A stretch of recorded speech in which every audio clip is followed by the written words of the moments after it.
Hey, coucou tout le monde et bienvenue dans le guide des spécialités en vidéo. C'est parti. Check it, check it. Yeah. Check it, check it. Yeah. Check it, check it.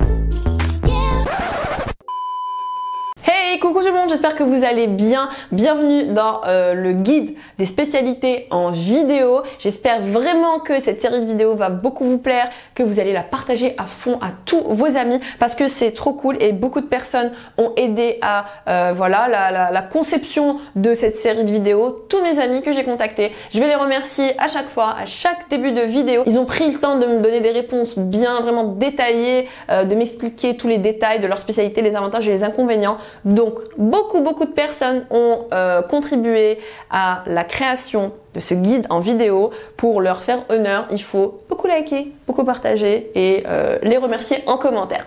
Aujourd'hui, on va parler de la pédiatrie. Pourquoi je commence par la pédiatrie ? Je ne sais pas. En fait, je suis juste en train de dérouler mon Messenger et de voir tous les messages que j'ai reçus.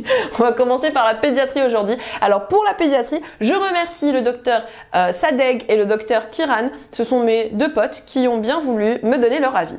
Donc, je commence par le premier message. Pour la pédiatrie, point d'inconvénient, il n'y a que des avantages à faire la spécialité qu'on kiffe. Très vrai. Pédiatrie en tant que spécialité, c'est que du bonheur, sauf quand tu dois supporter les parents. Ah, ça, c'est un point indéniable. Je m'en souviens pendant mon stage d'internat. Mon Dieu, c'est pas mon meilleur souvenir, honnêtement. Plus concrètement, le résidanat est difficile, la spécialité est chargée, beaucoup de théorie, beaucoup de gardes fatigantes. Après, quand tu finis, c'est beaucoup mieux. Il n'y a plus la pression du DEMS. C'est vrai que le DEMS de pédiatrie, il est connu pour être un des DEMS les plus difficiles. Je la conseille pour les gens disciplinés, sérieux et pas ceux qui veulent s'amuser. Voilà. Donc après, je lui avais demandé si c'était 4 ans ou 5 ans, je me rappelais pas. Donc pour ceux qui veulent savoir, maintenant pédiatrie c'est 5 ans, avant c'était 4. Et j'avais demandé aussi est-ce qu'il y avait des examens sanctionnants, donc des intercalaires. Elle me dit non. C'est évaluation annuelle non sanctionnante. Voilà, c'est tout. Donc il faut savoir que ça dépend des spécialités. Dans la mienne, par exemple, c'est examen sanctionnant chaque année. On a des intercalaires. On y reviendra après. Alors ensuite, on va passer au deuxième message. Alors les avantages de la pédiatrie, travailler avec les enfants, il n'y a rien de mieux pour remonter le moral. Les enfants sont sympathiques, drôles, ils ne mentent pas et c'est gratifiant pour soi de les traiter. Spécialité très vaste, on prend en charge toutes les pathologies des moins de 16 ans, on fait un peu de tout. Cardio, pneumo, hémato, gastro, neuro, onco, néphro de l'enfant. C'est vrai que c'est extrêmement vaste la pédiatrie. Une option par la suite est possible si on veut poursuivre gastropédiatrie, néonate, hématopédiatrie, etc. La spécialité, c'est une spécialité où on ne s'ennuie pas avec les urgences pédiatriques et néonatales, la consultation spécialisée et le service. Ambiance sympa chez les pédiatres. Pour le libéral, après, c'est bien pour les gens qui ne veulent pas bosser à l'hosto. Il faut savoir que l'enfant n'est pas un adulte en miniature, mais un être en croissance constante. Ah, c'est beau comme phrase ça.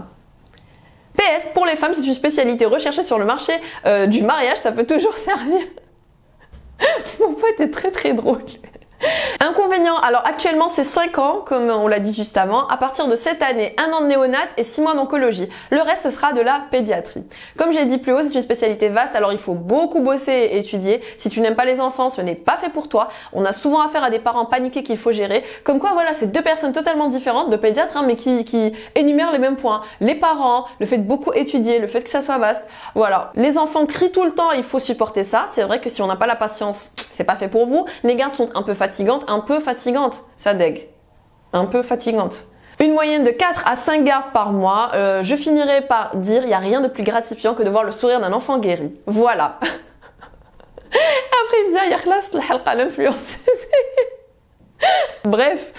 Donc voilà, pas d'examen intercalaire encore une fois, je lui avais reposé la question aussi, examen en première année puis rien jusqu'au DEMS. Ça je dois vous dire un truc, pour moi c'est un inconvénient, surtout pour des spécialités qui sont qui ont un DEMS très difficile comme la pédiatrie, ne pas avoir d'examen intercalaire, c'est que vous n'avez pas la pression de faire vos cours de l'année chaque année. Donc il faut vraiment être hyper discipliné, je pense que c'est pour ça qu'ils disent qu'il faut être sérieux et discipliné. Je vous le dis, je crois médecine interne et pédiatrie, je crois aussi anapath, c'est les DEMS, je pense les plus compliqués. Ils ont des centaines et des centaines de cours. Si tu passes 4 ans sans jamais sortir un seul cours quand tu as commencé ton DEMS, ça va être la panique à bord. Voilà, donc cette vidéo est maintenant terminée. Je remercie encore une fois mes potes d'avoir pris le temps de me répondre. J'espère que leurs messages vous ont aidé, que vous avez une idée un petit peu plus claire sur la pédiatrie. Si vous avez des questions sur cette spécialité, n'hésitez pas à me les laisser en commentaire, comme ça je vais les poser à mes amis. Et comme d'habitude, je vous invite à venir me suivre sur Instagram pour me poser vos questions, m'envoyer vos DM et vos suggestions et vous abonner à la chaîne. Surtout, activez la petite cloche pour recevoir les notifs des prochaines vidéos. Et je vous invite à laisser un gros merci au docteur Kiran et au docteur Sadek en commentaire parce que c'est eux qui ont pris le temps de vous répondre. Voilà, je vous dis à très bientôt. Salut! Chuck it, chuck it. Yeah. Chuck it, chuck it. Yeah. Chuck it, chuck it.